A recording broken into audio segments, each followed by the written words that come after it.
Grand jury, RTL, Le Figaro, LCI. Invité ce soir, François Bayrou, président du MoDem. Le débat est dirigé par Jérôme Chapuis. Bonsoir et bienvenue dans le grand studio d'RTL. Le grand jury accueille ce soir François Bayrou. Bonsoir. Bonsoir. Merci d'être avec nous. À mes côtés pour vous interroger, Alexis Brézet du Figaro et Éric Revel pour LCI. Je rappelle le mot-clé grand jury pour commenter l'émission sur les réseaux sociaux à tout moment.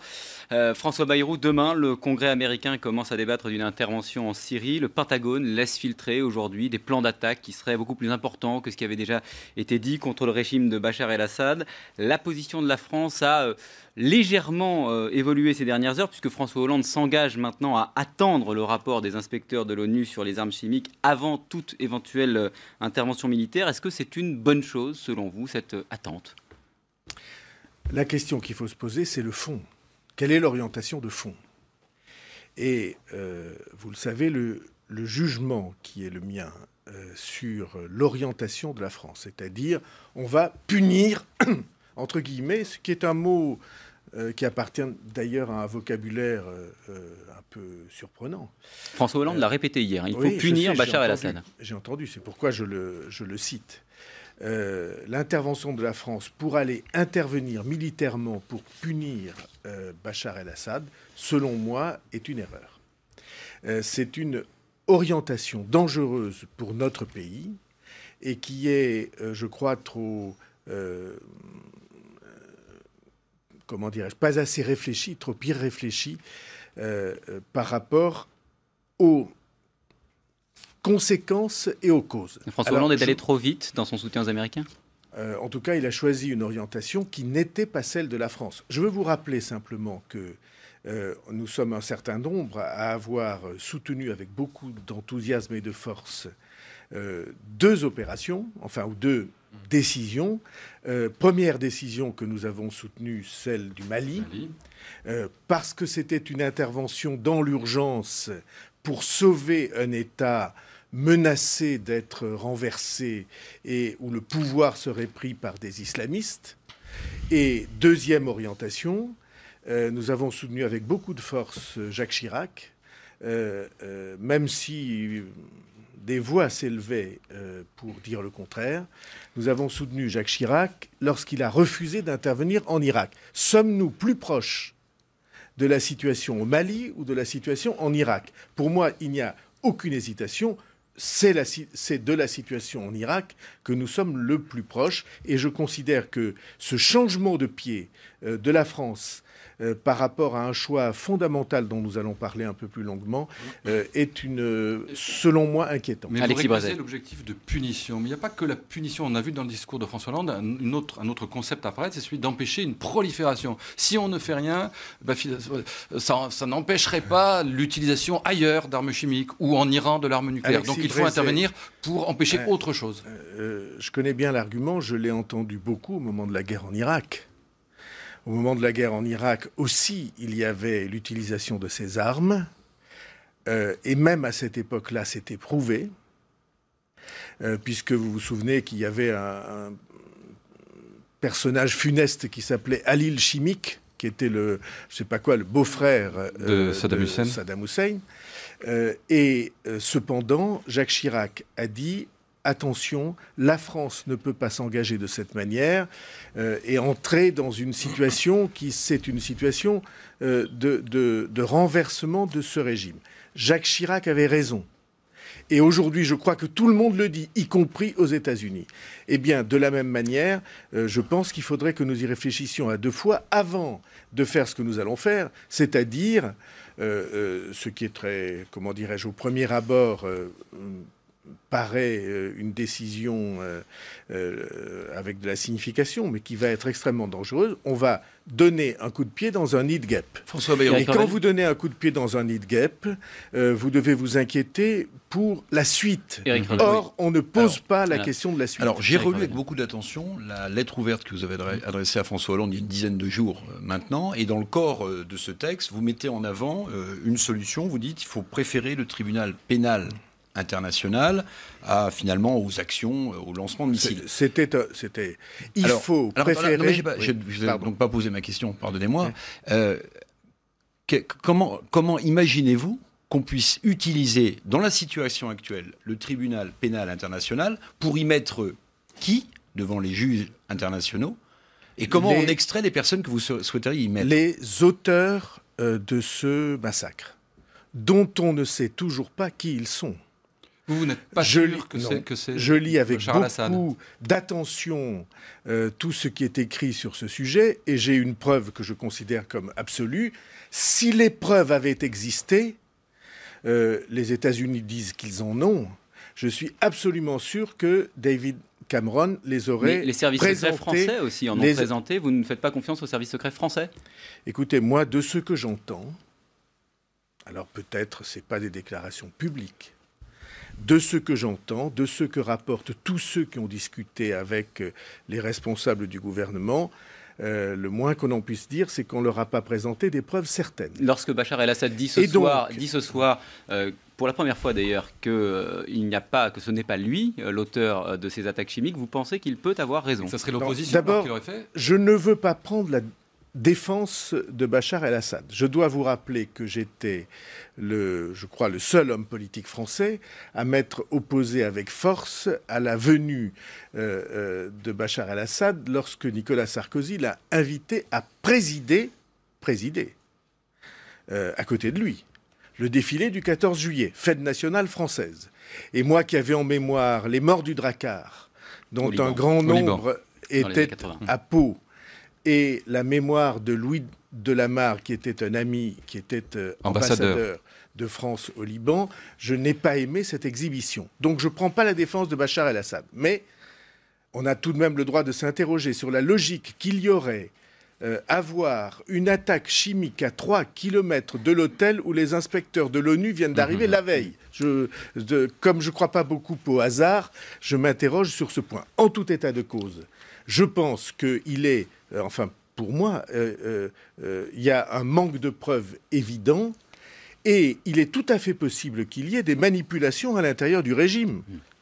Que des clans, je ne sais pas. Bien, sans entrer dans les détails, ce qu'on a compris, François Bayrou, c'est que vous disiez tout à l'heure, ce serait mettre le pied dans un nid de guêpe. Donner un coup de pied dans un nid de guêpe que d'intervenir. Ceux qui défendent l'intervention disent que c'est le contraire, ce serait ne pas intervenir. Et je voudrais juste vous faire écouter John Kerry, le chef de la diplomatie américaine, qui hier encore à Paris, aux côtés de Laurent Fabius, disait ceci. Aujourd'hui, Assad nous observe pour voir si ses actes resteront impunis. C'est vraiment notre Munich à nous. D'abord, très simplement, François Bayrou, qu'est-ce que vous pensez de cette référence historique ? Je trouve que cette référence est déplacée et choquante. Ce qui se passe en Syrie, c'est une guerre civile, intercommunautaire et religieuse. Et quand Alain Juppé parle de déshonneur, c'est finalement pas très éloigné comme registre. On peut avoir des positions différentes. Je ne suis pas sur cette position. Lorsqu'il y a une guerre civile, il faut mesurer que Bachar el-Assad est, encore une fois, j'ai rien de commun avec lui, est soutenu par une partie importante des Syriens. Il faut mesurer que tous ceux qui vivent dans la région, au fond, vous avez deux grands mouvements. Ceux qui voudraient que les fondamentalistes musulmans l'emportent sur toute la région. Et il y a des États très puissants, très riches, qui soutiennent ce mouvement islamiste. Islamiste et sunnite, du fondamentalisme sunnite. Et donc, il y a des forces très puissantes. Et puis en face, il y a qui ? Il y a deux sortes, au moins, d'avis. Il y a les minorités, y compris ethniques, et il y a les minorités religieuses. Je veux rappeler que toutes les églises d'Orient, à l'unanimité, viennent d'intervenir pour demander pour supplier qu'on fasse attention à ce qu'on va faire. Et le pape François d'ailleurs a écrit à Poutine pour lui demander qui n'est de peut-être protéger. Pas non plus sans information, a organisé hier une journée planétaire de réflexion, d'action et de prière sur ce sujet, parce qu'il considère qu'il y a un danger très important. Et je ne connais pas un chrétien d'Orient qui dise que c'est inoffensif. Et je vais plus loin. troisième, ou en tout cas deuxième grande catégorie d'avis négatifs, demandez au Liban ce qu'ils en pensent. Vous allez vous trouver avec des contagions absolument impossibles à maîtriser de ce qui risque de se passer en Syrie. Une question d'Éric Et Revel. j'ajoute une dernière chose, j'ai presque fini. Est-ce que c'est le rôle de la France? Alors, ce que je disais, ça s'adresse aussi aux États-Unis, dont je considère que, une fois de plus dans cette affaire, ils sont imprudents. Je ne pensais pas que Barack Obama le ferait, mais je considère que c'est le même sillon, au fond, que le sillon de Bush.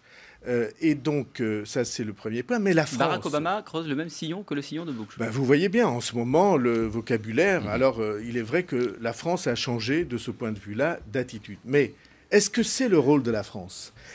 Quel est le rôle et la vocation de la France ? La France était, surtout dans cette région du monde, dans une situation avec un crédit important auprès de tous les acteurs. Nous étions le pays qui entendait l'Orient. Et donc là, on le perd.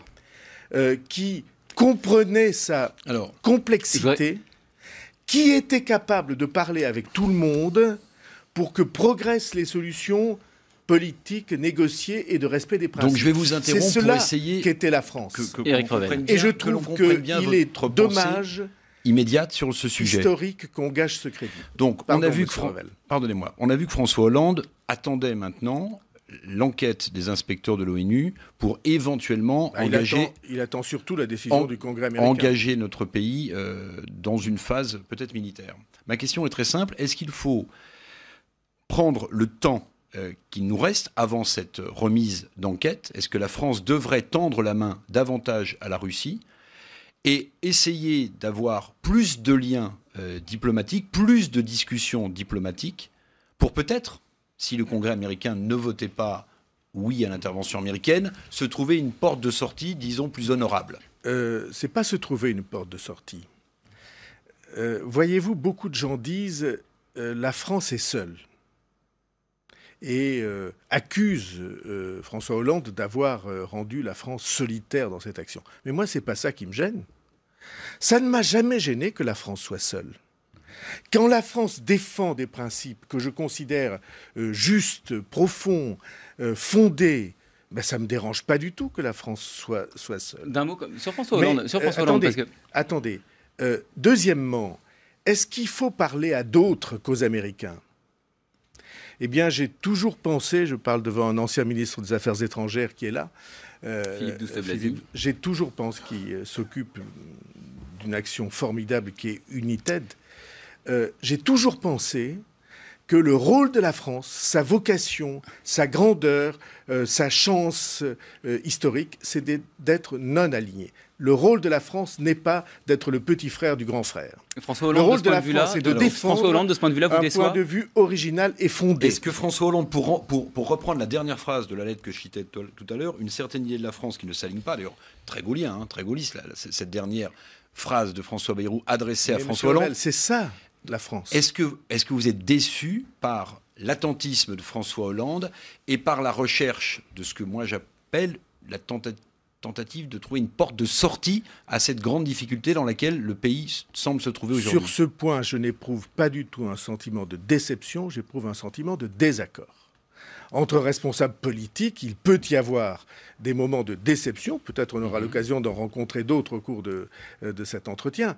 Mais sur ce point, je suis en désaccord avec ce que François Hollande défend, et je le suis depuis la première minute. Au début, on n'était pas nombreux à mettre en cause cette attitude et ce choix. Et donc, je suis en désaccord avec le courant d'opinion qui veut, et dont François Hollande est une des expressions fortes, qui veut engager la France dans quelque chose dont je ne vois pas que nous puissions maîtriser l'issue. Nous nous lançons dans une opération dont les suites ne sont pas, à mes yeux, maîtrisables. Si le Congrès devait dire oui, et si François Hollande décidait donc finalement de lancer une opération, est-ce qu'il faudrait avant cela à nouveau convoquer le Parlement et peut-être faire un vote ? Mais est-ce qu'on peut imaginer, je veux dire, il y a des questions comme ça qui sont des questions rhétoriques. Est-ce qu'on peut imaginer que la France, qui se prétend démocratique, une république démocratique, soit le seul pays, la seule puissance dans laquelle le Parlement n'est pas appelé à voter. Ça a toujours été comme ça, sauf Mais la non, première guerre du Golfe. Ça n'a pas toujours été comme ça. J'ai le souvenir précis de Michel Rocard venant engager la responsabilité de Première guerre du Golfe, c'est la seule exception, mais sinon dans l'histoire de France... On ne fait pas souvent dans l'histoire de France. En tout cas, l'histoire de la cinquième. Excusez-moi. La cinquième. Voilà. Ne disons pas de bêtises. Heureusement que la France est un pays qui appellera ses députés et sénateurs à voter pour qu'ils prennent individuellement leurs responsabilités. Alors on aurait des députés et des sénateurs de rang secondaire par rapport aux députés et sénateurs américains. La vérité est que cette disposition de la Constitution qui permet au président de la République d'intervenir sans avoir à demander un vote ou une approbation, elle est faite pour l'urgence. C'était typiquement le cas au Mali. Quand on est à un problème d'heure, on ne va pas réunir le Parlement. Là, ça n'est pas du tout le cas. Là, heureusement qu'il y aura un vote, je ne vois pas François Hollande le refuser. Éric Revel, juste rapidement. parce que vous en parlez, la Constitution de la Ve République, elle est très claire. Il y a 2 articles, 15 et 21, qui donnent au couple exécutif, et seulement au couple exécutif, chef de l'État, Premier ministre, la possibilité de décider. Alors, à la fois, la fin de votre lettre est très gaulienne, et en même temps, vous dites, la Constitution écrite par Michel Debré avec le général de Gaulle n'est finalement pas une bonne Constitution, puisque ces 2 articles, vous dites, il faut les utiliser. Vous ne m'avez pas entendu. Le texte de la Constitution n'empêche pas l'esprit de la Constitution. Et le texte de la Constitution n'empêche pas la raison. Ce que vous nous dites, c'est que dans les cas d'urgence, il faut appliquer la Constitution. Il n'est pas utile de voter. Le texte de la Constitution, vous avez employé l'expression juste, donne la possibilité d'agir. Mais dans une question dont les circonstances et les conséquences doivent être aussi graves, il faut que le président de la République fasse preuve de sens de notre État démocratique. Les Anglais ont voté, on a compris, mais les Américains ont voté. Il faut que les Français votent. Ne nous chevauchons pas, parce que sans ça... Est-ce qu'il n'y a pas urgence à arrêter des massacres lorsqu'on voit les corps de ces femmes, de ces enfants morts avec des gaz? Est-ce qu'il n'y avait pas urgence précisément à le faire? Monsieur, la guerre, c'est dégueulasse. Il y a une vidéo qui circule en ce moment aux États-Unis sur l'exécution sommaire d'une balle dans la tête de soldats de l'armée régulière par des insurgés ou des rebelles, comme on voudra employer le terme. Et ça se fait dans des conditions tellement épouvantables. La guerre, c'est ça. Et c'est pourquoi les nations du monde ont décidé que désormais, elles ne feraient plus la guerre, sauf dans le cadre du droit et des institutions internationales. Et quand on est la France, quand on est au Proche-Orient, quand on est en Syrie et au Liban, quand on est au voisinage de tonneaux de dynamite, on réfléchit à 2 fois avant d'allumer la mèche. Donc vous récusez l'idée qui justifie pour certaines interventions que l'usage de gaz est plus dégueulasse, pour reprendre votre mot, que telle ou telle forme de violence? Non, les pays, les nations ont eu raison d'interdire ces armes. Je veux rappeler quand même que le gaz moutarde, c'est l'arme de la guerre de 14 et qu'on en a usé des centaines de tonnes ou des milliers de tonnes à profusion. Vous voulez dire juste... Vous voulez dire qu'il ne faut pas prendre à partie les opinions publiques en diffusant, par exemple... Il ne faudrait pas prendre à partie les opinions publiques en jouant sur ces images, cette émotion? Comprenez-moi. Qu'on exprime d'abord le droit. Ce sont des armes interdites. Je rappelle que la Syrie n'a pas signé le traité qui les interdit. Mais enfin, moralement, elles sont interdites. Qu'on enquête pour savoir qui a fait ça, dans quelles circonstances. Vous n'allez pas me dire qu'un pays qui est surplombé d'autant de satellites de surveillance que la Syrie, on ne peut pas trouver des informations. Il y a des services spéciaux de partout, vous n'allez pas me dire qu'on ne peut pas trouver des informations. Donc, on enquête, on cherche, on mobilise l'opinion internationale. Vous me demandiez à l'instant, est-ce qu'il faut parler à la Russie? Oui, il faut parler à la Russie. La Russie est peut-être la seule puissance qui puisse agir avec une pression efficace contre le régime de Al-Assad et ses sbires. Il faut parler avec la Russie. Il faut que les grands pays du monde, s'ils le peuvent, avancent vers quelque chose qui soit une pression irrésistible. Pour autant que la France aille intervenir militairement, on ne sait pas dans quel but. On a bien compris. Parce que François Hollande a eu une phrase, il a dit « Tant que Bachar al-Assad sera là, le monde ne sera pas tranquille ou nous ne serons pas tranquilles ». Ça veut dire qu'il veut renverser le régime de Bachar al-Assad. Non, pour autant, il dit qu'il ne faut pas le renverser. Et donc, il y a des incohérences. Et de ces incohérences et de ces actions irraisonnées, qui va être victime? C'est les minorités et c'est l'équilibre politique de cette région si tourmentée. On a entendu avec intérêt votre position développée sur cette question syrienne.